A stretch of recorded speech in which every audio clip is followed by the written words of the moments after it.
Outer Banks is good, but it isn't that good.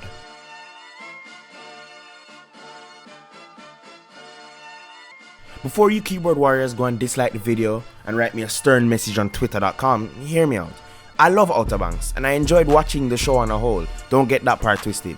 It's high octane, it's entertaining, and the plot unravels in a way that separates it from other teenage dramas after a point. In the first half of season 1, Outer Banks felt like what Riverdale desperately tried to be. A drama with nearly 30-year-old actors playing teenagers that use love triangles and party fights as the main source of conflict and interest. I must admit, the first half of season 1 was a struggle for me because of that. It gave me Riverdale vibes, but not in a particularly good way. And Riverdale isn't good, don't get me wrong, but it wasn't entertaining at first. The show was going down a path that will put it on my long list of generic TV dramas, but halfway through the first season the show takes a surprising turn in the storyline. What it was a teenage drama with everything I mentioned before, and it turns into a teenage version of Uncharted, and I love it. All those things I mentioned that are in the first half of season 1 aren't at the forefront anymore, but more they are what makes the show good. They are supporting elements of the show. It turns into a group of teenagers trying to find a lost treasure that the protagonist's father was trying to find, also simultaneously trying to figure out what happened to the missing father in the first place. And that segues me right into what I want to talk about first, which are the protagonists. We have our lead, John B, you have Kiara, JJ, Pope, and Sarah, who becomes more important as the show goes on. All of these characters start off as being generic, like most of the show. You have the main guy with abs and beach hair that we're supposed to give a shit about. There's the courageous and fearless best friend. Then you have the smart one who wants nothing to do with anything that will get him in trouble. And you have the pretty girl who's just one of the boys that makes the boys wonder why she's hanging out with them in the first place. Okay, maybe Kiara isn't that generic, but just roll with it. Agenda must agenda. For a time, Sarah also felt like she was just there to provide a love square, yes, a love square, amongst herself, John B, Kiara, and one of the show's antagonists, Topper. Oh yeah, right, the protagonist. Even though we have our main guy, John B, the show does a great job of fleshing out each important character and giving them all a fair amount of screen time. I'm not exactly a fan of John B per se. I want to see him do more than be the tank of the show. Even though he's good at being the tank, punching people, taking punches, and running from things, I want to see him do more than just punch people. Like, it feels like the show is heavily reliant on John B looking for his father and the treasure as his main source of being a compelling character. And at the end of season 2, when they introduced that John B's father is actually alive and not missing, you know, I guess that they're going to go back to him being like a fleshed out character and go back to John B's story. I'm rambling again. You know, he's fleshed out up to a point and he's charismatic, which makes John B better to watch. It makes up for my criticisms of John B. He's charismatic, so it isn't boring to watch him when he's on screen. The progression in every other character around him as well is so evident and so well done, and I could actually make a video out of them all. Pope's story flips around to his ancestry like halfway through season 2 after John B's like, you know, story is done. After that's done, after the continuation from season 1, after that's done, they switch over to Pope trying to find some cross, and his friends are helping him with that. Some cross that belonged to Denmark Tanny, someone in his history. It goes on to that, you know. JJ, which is my favorite character in the show, gets ample amount of screen time for you to really feel for him with the broken relationship with his father, the way the people look down on people like JJ and the Pogues in generally speaking. It's really well done to see, you know, JJ is a compelling character.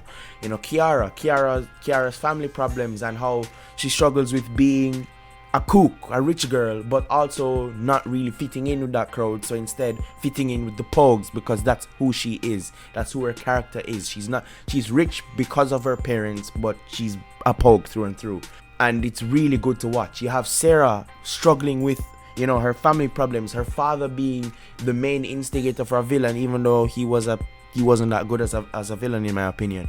You have her brother who is literally mentally insane, as well as her family dysfunction. It makes all the characters so compelling and so good to watch. However, I do have my criticisms of the show. What makes me say that the show isn't that good, but it's still good, is the fact that the writing and the dialogue feels a bit corny, and that's just one reason. It might just be a nitpick for me, because sometimes I genuinely cringe when the characters are speaking amongst each other. It feels cringy, it feels corny at times, especially in season 1, and that drags the show down a lot. But it also, you can look at it from an angle of, you know, the show is not trying to take itself too serious, but it's also not trying to make a joke out of itself. Riverdale. And a lot of the plot, there's a plot point as well at the end of season 1 where Rafe shot Sheriff Peterkin. You know, John B was framed for it, and obviously he didn't do it. My thing is, instead of doing all that running while saying you're innocent, just say you're innocent, man. Like, if you didn't do the crime, let them arrest you, because there's absolutely no proof against you. Because all of that was shown, because a lot of people were saying to me, oh, you know, they're rich, so they're gonna believe the kooks over the pogues, right?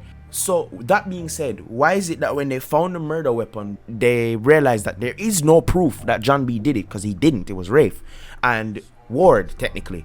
So, you know, fine, take the arrest, John B, go to jail, let your friends find the gun, and then they'd break you out. All that running and all that getting yourself into more trouble just didn't help. And I thought that was kind of a cheap way to make the show interesting, is to make him run from the cops, because, you know, we need something interesting for like a few episodes. I didn't think that was well handled, personally.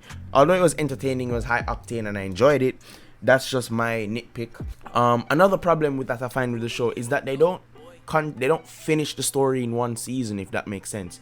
They started out with season 1 story, and then that cut like almost more than halfway through the show, and then they started the whole thing where John B was going to get arrested by the cops because he was framed by Rafe. They didn't finish that in season 1. They kind of just left you on a cliffhanger, and then it was supposed to continue into season 2, and then halfway through season 2, that part is done. John B is innocent, and now we're on to Pup's ancestry.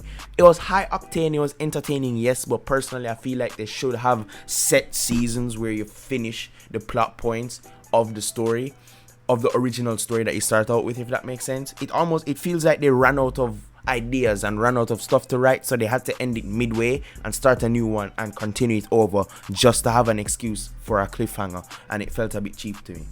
I want to briefly talk about the antagonists in the show, because there's only one good fleshed out antagonist in that show, I think, so far, and that is Rafe, man. Like, before I get into Rafe though, his dad Ward, everyone is saying, oh, you know, Ward is so evil, we want Ward to die, and yeah, we do. But my point is, what's so special about Ward? He's evil, and for what? Because he's a liar. He wants to keep his family together. He wants to keep the gold from John B. He killed John B's father. Tell me what about him makes me understand his motivation, because I don't get it. It feels generic. He's evil. Ha ha ha, I'm evil. Rafe genuinely is evil because, if you get me, he's evil because something's wrong with Rafe, and that's made clear throughout the show. Something's going on in his head, you know, and that's a result of his father's corruption, which is the only way Ward is a good character, in my opinion. Ward brainwashes Rafe, which is what brings out the true best villain and one of my favorite villains of all time now, which is Rafe. And that is when Ward constantly makes Rafe do these things for him, making Rafe think that it will make him his favorite child, but it really won't. He's just using him, and he overlooks Rafe's problems. You get what I mean? Rafe, he tells him, Rafe, Dad, something's wrong with me. Something is wrong with Rafe, and Ward just tells him to man up. And now Ward can kill people without batting an eye. He can do all these crazy things and takes wholehearted responsibility for it, because he believes he's taking control and stepping up in life, which is so compelling to watch. It's so what's the word I'm looking for? I don't even know how to describe it. He's just a brilliant villain, well written, and I genuinely love Rafe, like, as a character. In the show, I really want to see him and John B fight it out Uncharted style. Honestly, I could make a whole video about Rafe, which I'm going to. I think I need to make a whole video about Rafe.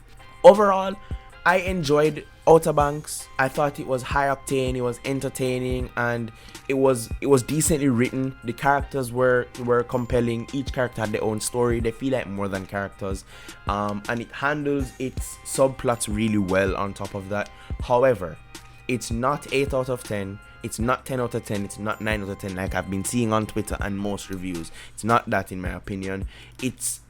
Outer Banks is a 7 out of 10 flat, in my opinion. And you know, a lot of you who thought I was just gonna slander Outer Banks. No, I do like the show. I'm just here to say here's why it's good but not great.